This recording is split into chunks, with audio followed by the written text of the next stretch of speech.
Salut Sophie. Salut Florian. Et bonjour à tous, bonjour à toutes et bienvenue dans un nouvel épisode du Courrier de la Sterne. Comme chaque semaine, on se réunit avec Sophie pour parler de nos découvertes ornithologiques lors de ces 7 derniers jours. Et on a fait il y a pas très longtemps une spéciale oiseaux marins. Et ben on fait aujourd'hui une spéciale psittacidés.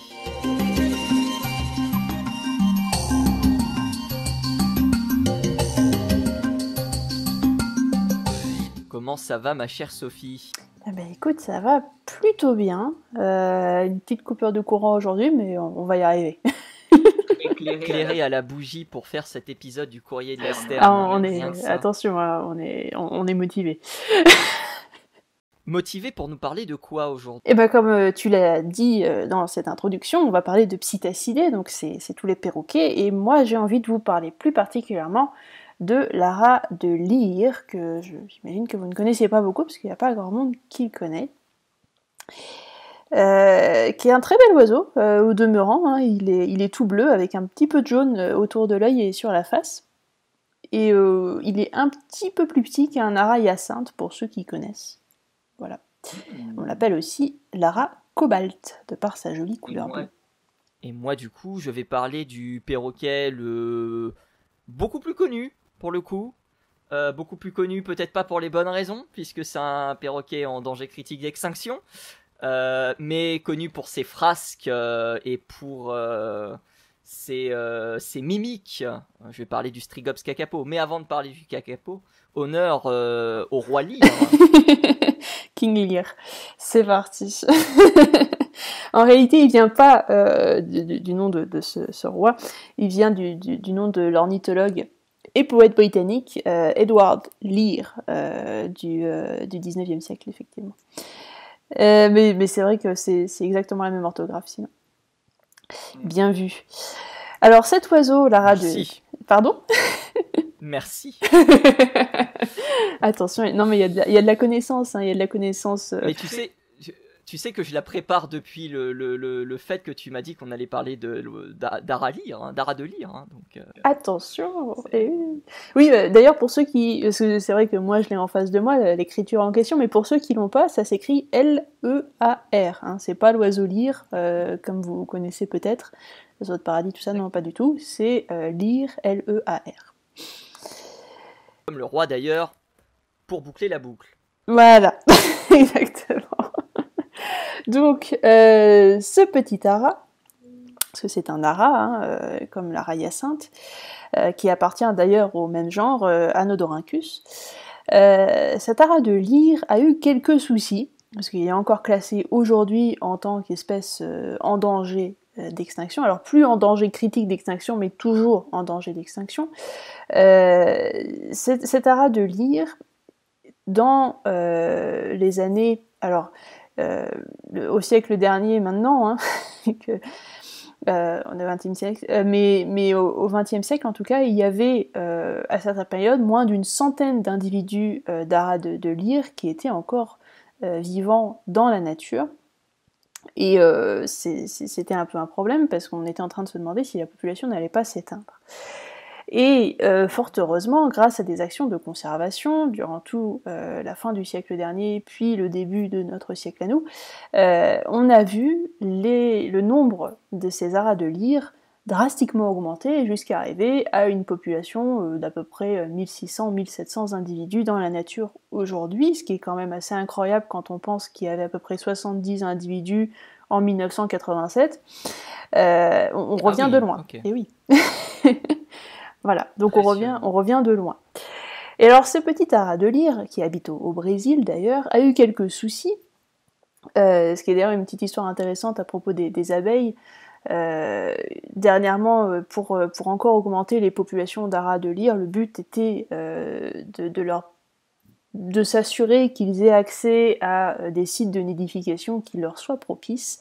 Et en l'occurrence, cet oiseau niche dans des sortes de petites falaises, dans des trous dans ces falaises.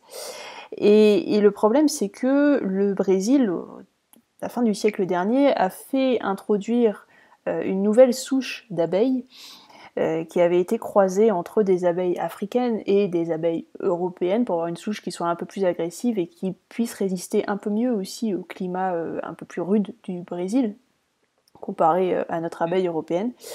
Et donc elle avait créé la fameuse abeille tueuse, qu'on connaît encore sous le nom d'abeille africanisée.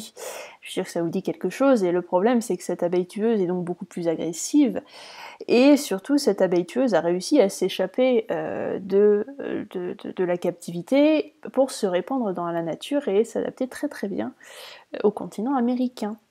Alors à l'Amérique du Sud, mais aussi à l'Amérique du Nord, hein, ça remonte petit à petit vers le nord, ces colonies d'abeilles mixtes.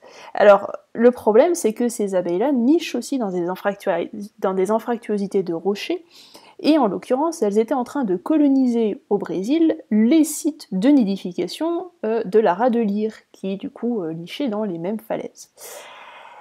Et ils ont dû essayer de déloger toutes ces colonies d'abeilles, alors grâce à certaines phéromones qu'ils ont pu utiliser, et puis deux, trois petits trucs et astuces avec des boîtes pièges qui ont été posées pour les abeilles, etc. Donc il y a pas mal de choses, mais ils ont réussi à virer les abeilles de ces falaises pour pouvoir laisser à la rat de lyre toute la place possible pour qu'ils puissent se reproduire, ce qui a encore augmenté le succès reproducteur et ce qui a encore augmenté les progrès dus à ces actions de conservation, parce que ça c'est effectivement une action de conservation qu'on peut prendre, essayer de virer en l'occurrence cette espèce qui est une espèce invasive, hein, vu qu'elle n'est pas là originellement, pour laisser le champ libre aux espèces qui sont là originellement, en l'occurrence la rat de lyre.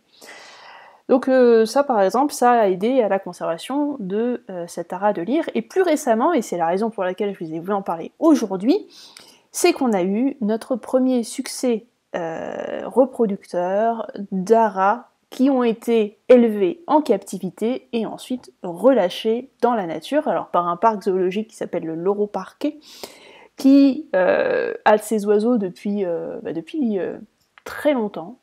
Alors je crois que ça fait au moins une trentaine, voire une quarantaine d'années qu'ils les élèvent en captivité. Ils ont à peu près une population d'une cinquantaine d'individus en captivité, et donc ils font de la repro, et leur but était d'aider à la conservation de cette espèce, hein, comme beaucoup de zoos le font, et ensuite de les relâcher dans la nature, d'avoir tout un programme de conservation qui leur permettait de relâcher ces oiseaux dans la nature. Et sauf que, donc ils les ont relâchés notamment l'année passée, et sauf que c'est pas... Enfin c'est bien, pas dire le contraire, c'est déjà bien de relâcher des oiseaux dans la nature, c'est encore mieux si derrière ils se reproduisent, parce que le succès de votre opération de conservation dans ces cas-là, quand vous relâchez des animaux dans la nature, le succès se mesure seulement lorsque votre animal a réussi à faire une reproduction qui est efficace et qui a donné effectivement de nouveaux individus qui pourront à leur tour se reproduire, etc. Parce que si vous relâchez juste des oiseaux comme ça dans la nature et que ils se reproduisent jamais, le succès de votre opération de conservation, il est plutôt nul en fait. Donc ça ne sert pas à grand chose. Donc là, on a eu cette année notre première reproduction à partir d'un couple de ces oiseaux qui avaient été relâchés et qui ont réussi à mener à terme 3 poussins cette année, ce qui est quand même pas si mal. Donc voilà, un nouvel espoir encore pour une espèce qui est encore en danger d'extinction. Et ça, je trouve quand même... voilà, c'était une très bonne nouvelle et j'avais envie de vous en parler. C'est une très très bonne nouvelle, en espérant que ces 3 oisillons survivent, parce que c'est toujours la même chose, hein. Après je sais pas s'ils sont suivis drastiquement comme peuvent l'être les kakapos, on va en parler d'ici quelques instants, lorsqu'ils sont relâchés à l'état sauvage. Je sais pas par exemple s'il y a des incubations qui sont réalisées pour les œufs de ces oiseaux, ou s'il y a un suivi très, très strict qui est fait. Donc, après, c'est comme sur toutes les populations sauvages. Vous pouvez faire un peu du monitoring sur la population sauvage, mais on peut pas non plus s'approcher trop, il faut essayer de rester à distance suffisante pour ne pas troubler la reproduction des colonies qu'on a installées dans la nature, ou voire même des oiseaux qui ont été relâchés, parce que même s'ils connaissent un peu l'homme, vu qu'ils ont été élevés en captivité quand même, on essaie de les troubler le moins possible pour ne pas avoir de problème après, parce que tout ce qu'on peut faire comme action à côté, toutes nos interventions à nous en tant qu'humains sont toujours un stress pour les animaux, qu'ils soient habitués à nous ou non, et donc c'est un stress qui peut tout à fait influer sur le succès de la reproduction derrière. Et on essaie complètement d'éviter tout ça, donc on va observer, mais à distance. Donc généralement, dans ces cas-là, on n'a pas la mainmise, c'est les oiseaux, c'est les parents qui vont gérer leur repro tout seuls, c'est-à-dire qu'il n'y aura pas d'incubation de la part de l'homme, il n'y aura pas d'aide à ce niveau-là.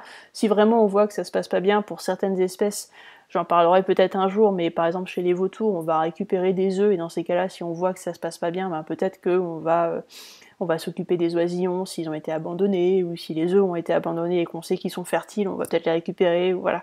Mais sinon, on n'intervient pas directement. Simplement, en termes de succès reproducteur, pour être bien sûr que voilà, les couples qui se sont formés amènent leurs poussins à terme et toute la place nécessaire, qu'on ne vienne pas les embêter pendant cette période qui est critique et qu'on leur laisse vraiment le champ libre pour faire les choses comme il le faut. Justement, je vais en parler d'ici quelques instants avec le Strigops kakapo. Ce sont les mêmes personnes qui se sont occupées aussi de relâcher les aras de Spix, puisque on a des aras de Spix qui ont été relâchés l'année dernière. On en avait parlé avec Victor dans la première saison du Courrier de la Sterne. Donc Ara de Spix qui était donc pareil originaire du Brésil et puis de la forêt amazonienne en règle générale et qui pareil avait disparu à l'état sauvage, cette fois-ci à cause du braconnage principalement, et des individus avaient été relâchés. Je vous invite à réécouter l'épisode qu'on avait fait avec Victor lorsqu'on avait parlé de cette bonne nouvelle. Mais donc c'est pas les mêmes personnes qui s'en occupent du coup. Alors il me semble que non, parce que là c'est le Loro Parque Foundation qui est en collaboration avec le gouvernement brésilien pour cette action de conservation, mais je crois pas que pour l'ara de Spix ce soit les mêmes personnes. Il me semble que c'était quelqu'un de différent. Après ils peuvent pas non plus. Le Loro Parque c'est un des plus grands zoos au niveau mondial, qui a vraiment une collection d'oiseaux assez incroyable et qui fait beaucoup d'actions de conservation de ce type. En milieu naturel. C'est possible, je crois pas qu'ils aient d'ara de Spix dans leur collection, mais c'est possible qu'ils aient participé d'une manière ou d'une autre, mais ça m'étonnerait. Ouais. Mais bon, en tout cas pour cet ara de lire, l'un des problèmes, c'est vrai que j'en ai pas parlé, mais l'un des problèmes, c'était aussi un peu le braconnage comme pour l'ara de Spix, mais le problème majeur qui a conduit à sa disparition, c'est que l'oiseau était considéré comme quelque chose à tuer parce qu'il venait s'attaquer aux plantations de maïs. Et il venait en groupe, parce que vous savez que les aras, ça vit en groupe, familiaux, enfin bref, ça peut avoir plusieurs dizaines d'individus dans un seul groupe. Alors vous imaginez un groupe comme ça qui s'abat sur un champ de maïs, il n'y a plus grand chose.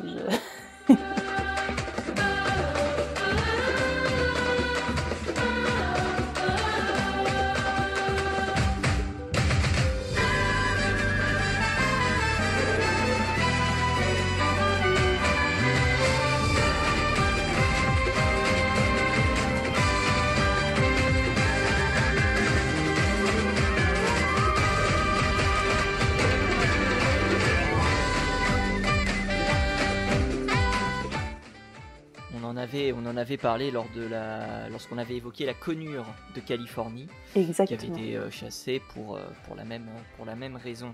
Oui, exactement. Mais disons, on fait beaucoup d'allers-retours sur les anciens épisodes, là, c'est bien. On fait beaucoup d'allers-retours sur les anciens épisodes parce que tout se connecte, tu le sais bien. On va parler d'un oiseau désormais. J'aime beaucoup cet oiseau. Je l'adore de tout mon cœur. C'est le Strigops kakapo. Ma vie, voilà. On parlait de perroquet, bah voici le plus fabuleux d'entre eux, 4 kilos, le plus lourd de tous les psittacidés du monde, un oiseau incapable de voler. Alors c'est pas le seul psittacidé à plus voler, il y en a une deuxième espèce dont je ne me rappelle pas le nom, mais je sais que c'est pas le seul. Alors il pouvait voler par le passé, on estime qu'il pouvait voler par le passé, sauf que il a perdu la capacité de vol parce que il n'était plus soumis à la prédation notamment. Et donc ce qui fait qu'aujourd'hui, les oiseaux sont devenus beaucoup plus gros et ont beaucoup plus de difficultés à voler, voire aucune facilité à voler du tout. Mais certaines fois, c'est un conservateur néo-zélandais qui me racontait cette anecdote. Certaines fois, les kakapos montent dans les arbres, s'élancent du haut des branches et pensant voler, et en fait ils volent pas, ils tombent comme des pierres et c'est très drôle à voir. Oh mon Dieu. Donc, Pauvre bestiole. donc voilà, mais rassurez-vous, ils ne se font pas mal. Bref, le kakapo, c'était un oiseau qui était en danger très très critique d'extinction. Il faut savoir que le programme de conservation de l'oiseau a commencé en 1894. En 1894, on commençait d'ores et déjà à se préoccuper de la situation du kakapo. Mais à l'époque, on n'avait pas les méthodes pour pouvoir s'occuper de ces oiseaux-là. Donc à chaque fois qu'on capturait un oiseau, qu'on essayait de le manipuler pour justement qu'il parvienne soit à aller d'un endroit à un autre, soit à se reproduire, eh bien on avait des choses qui étaient catastrophiques, ce qui fait que on est tombé à une quinzaine d'individus à l'entrée des années 1980. Et encore, on est tombé à une quinzaine d'individus parce qu'on avait retrouvé des individus à l'état sauvage. On pensait que l'espèce était définitivement éteinte quand on a retrouvé, alors je ne sais plus si c'est dans le nord ou dans le sud de la Nouvelle-Zélande, mais une population d'oiseaux qui était persistante, très faible, mais persistante. Et c'est comme ça qu'on a pu, entre guillemets, conduire et construire le programme de conservation de l'oiseau.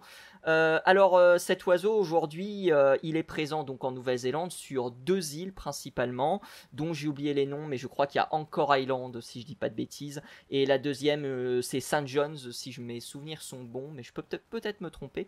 Anchor Island, en tout cas, ça c'est sûr.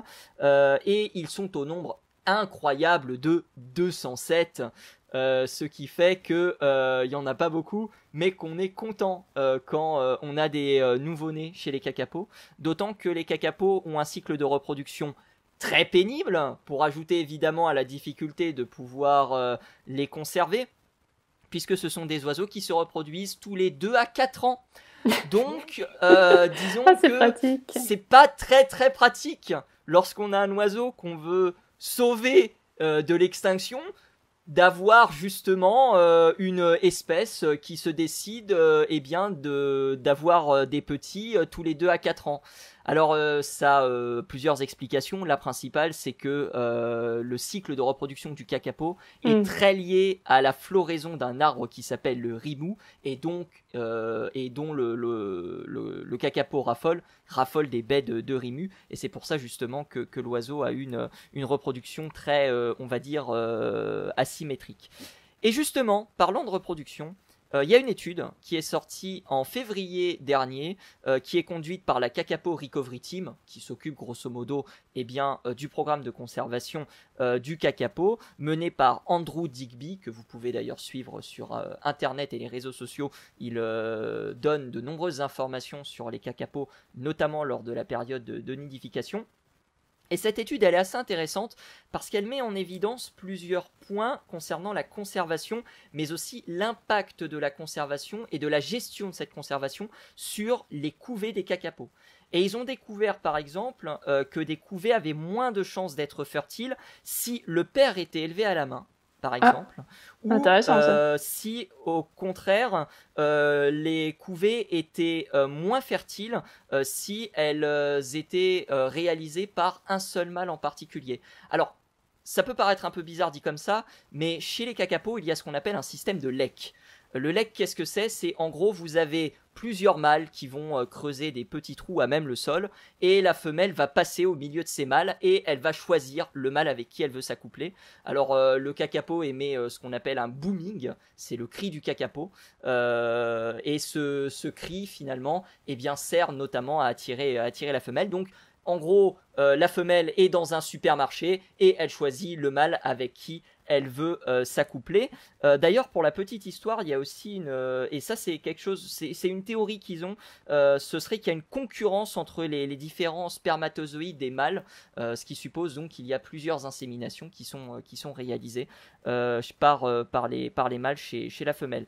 On a donc des couvées qui sont plus fertiles si la femelle s'accouple avec plusieurs mâles. Ça, c'est un point. On a aussi une surveillance de l'accouplement qui augmente justement la probabilité de la copulation et aussi du succès reproducteur, sans aucun doute justement parce que les parents sont beaucoup plus alertes au niveau de la gestion, de la couvée. On a aussi quelque chose qui est sorti de cette étude, c'est la poursuite et l'optimisation des rapports sexuels chez l'oiseau, et aussi la poursuite de l'insémination artificielle qui apparemment marche pas très bien, il faut le dire, mais qui lorsqu'elle marche donne de bons résultats. Elle est testée depuis 2008 chez le Strigops kakapo. On parlait aussi d'incubation dans la première partie de l'émission. Il faut savoir que 73% des œufs des kakapos sont incubés, passent à l'incubateur avant d'être remis dans le nid. Alors qu'est-ce qui se passe ? Admettons que vous avez 4 œufs, ce qui n'est jamais le cas, hein. Les kakapos généralement ils pondent 1 voire 2, exceptionnellement 3 œufs. Ils retirent 1 ou 2 œufs, ils mettent des faux, ils mettent les œufs en incubateur et ensuite, une fois qu'ils sont très très proches de l'éclosion, eh bien, ils remettent les œufs dans le nid. Mais on s'est rendu compte que cela pouvait être peut-être un problème vis-à-vis de la reproduction de l'oiseau.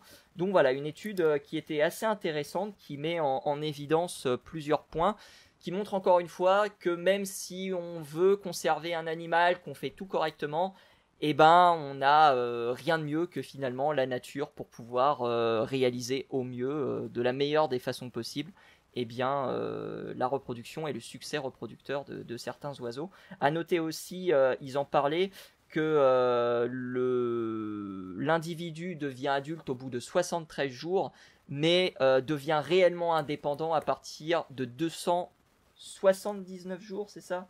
273 jours. Donc rendez-vous compte, c'est particulièrement long. Comme je vous l'ai dit, hein, c'est un oiseau, on va dire, très particulier, le Strigops kakapo. Et c'est un oiseau, en tout cas, qui fait l'objet d'un programme de conservation particulièrement important et avec un succès plutôt important, surtout depuis 2002 où on a commencé vraiment à avoir des périodes de reproduction avec des individus qui étaient qui pondaient beaucoup d'œufs, et on a souvent tous les 2 ou 3 ans des checklists qui sont faites sur les réseaux sociaux en mettant les œufs qui ont été récupérés et notifiés et tout ça. Et on parlait du suivi de cet oiseau. Le kakapo est extrêmement suivi par les chercheurs. Ils sont suivis par justement GPS. Il y a un suivi GPS qui est opéré. Tous les oiseaux, alors pas tous les oiseaux, je crois. Peut-être que maintenant c'est le cas, mais en tout cas dans les années 2010, au début des années 2010, c'était pas le cas, ont un transmetteur GPS qui permet de les signaler sur l'île. Il y a des prises de sang qui sont réalisées pour savoir si l'oiseau est en bonne santé. Bref, des choses que l'on réalise aussi lors de bagages traditionnels, par exemple. Mais voilà, le suivi, il est extrêmement spectaculaire, à tel point que si vous voulez rentrer sur l'île, vous devez, alors peut-être que ça se fait pour d'autres programmes de conservation, mais je ne pense pas que ce soit le cas, parce que le problème en fait de la disparition du kakapo, c'était surtout que ces œufs étaient mangés par des rongeurs. Et donc pour éviter justement d'introduire des rongeurs ou des parasites sur les îles qui pourraient rendre problématique la visite de la personne, eh bien on oblige les personnes notamment à se désinfecter intégralement avant justement de se rendre sur les îles où figurent les différents kakapos.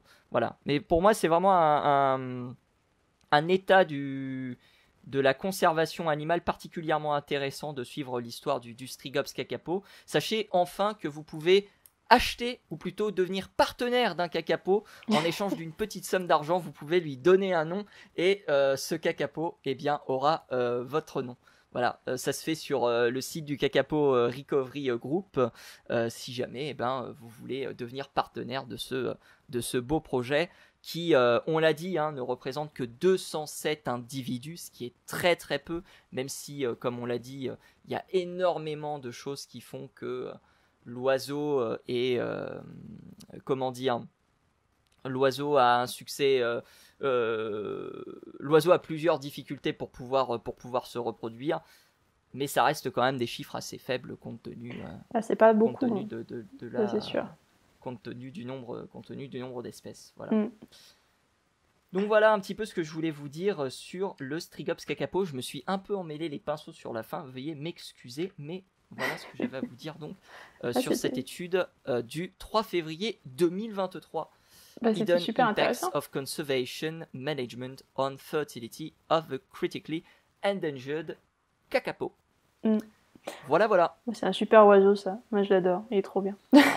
Super, ouais. Moi, je l'avais découvert dans le documentaire Les Derniers de leurs espèces, qui s'appelle The Last Chance to See en anglais, où un kakapo du nom de Sirocco, c'est le plus connu d'entre eux, s'accouplait, entre guillemets, s'accouplait avec la tête du zoologiste Mark Cowardin. Je vous invite à revoir cette vidéo, qui est devenue virale sur le net et culte, et c'est aussi grâce à ça qu'il y a eu un coup de projecteur sur ce programme de conservation, parce que on le précise pas, mais il y a des dizaines, des centaines, des milliers de programmes de conservation qui sont réalisés sur la planète.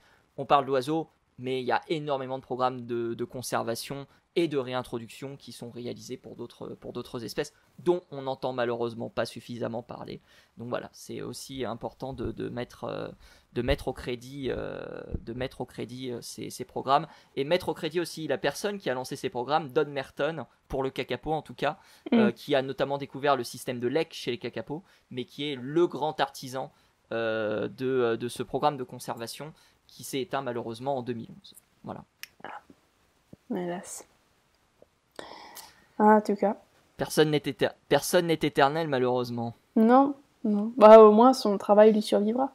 Ça, c'est bien. Son travail lui survivra, et d'ailleurs on pense que certains kakapos seraient capables, on ne sait pas si on le verra un jour, moi je ne le verrai pas en tout cas, on pense que le kakapo pourrait dépasser la 100 d'années de longévité, d'espérance de vie. Donc c'est plutôt... c'est un psittacidé, mine de rien, c'est un perroquet. Les perroquets sont réputés pour avoir une espérance de vie qui est assez incroyable. Sachez que pour les arabes, on peut aller jusqu'à 80 ans facilement, peut-être même un peu plus, si vous les gardez en captivité et que vous les soignez bien. Il est possible qu'ils vivent plus vieux que vous. Donc, d'ailleurs, c'est quelque chose qu'il est important de préciser pour tous ceux qui ont des perroquets ou qui souhaitent prendre un perroquet avec eux comme animal de compagnie à la maison. C'est un oiseau qui va possiblement vous survivre, et donc il va falloir prendre ça en compte si vous en adoptez un, pour que peut-être vos descendants, vos enfants, vos petits-enfants s'en occupent correctement après ça. Voilà. Donc la majorité des perroquets que nous on récupérait quand je travaillais en zoo, et que du coup il y avait des perroquets qui étaient donnés par des membres du public, c'était des perroquets qui venaient parce que leur maître ou leur maîtresse était mort, et du coup les enfants, les petits-enfants n'en voulaient pas, personne ne voulait du perroquet, la grand-mère ou du grand-père, et il atterrissait au zoo, et puis il était littéralement abandonné sinon. Donc pensez-y, si vous prenez un perroquet, ça vit vieux. Ça vit très vieux. Et c'est sur ce conseil que nous allons conclure cet épisode du Courrier de la Sterne. Un très grand merci à toi, Sophie. Est-ce qu'il y a quelque chose que tu veux rajouter ? Non. Ça ira, merci à toi, Florian. C'était gentil. Merci beaucoup. On te retrouve bien évidemment sur Entracte Science, @leplumeau. On te retrouve également sur Twitch depuis quelques temps. Oui. Où tu fais quelques lives régulièrement. Les mardis, c'est ça principalement ? Oui, les mardis vers 14h, souvent. Voilà. Venez nombreux. Avec divers sujets, ça ne parle pas que d'oiseaux, mais n'hésitez pas à venir bien évidemment. Et nous, chers auditeurs, chères auditrices, on se retrouve la semaine prochaine pour un nouvel épisode du Courrier de la Sterne. Un grand merci à vous de l'avoir écouté. On vous donne rendez-vous donc dans 7 jours pour un nouvel épisode. Salut à tous. Salut.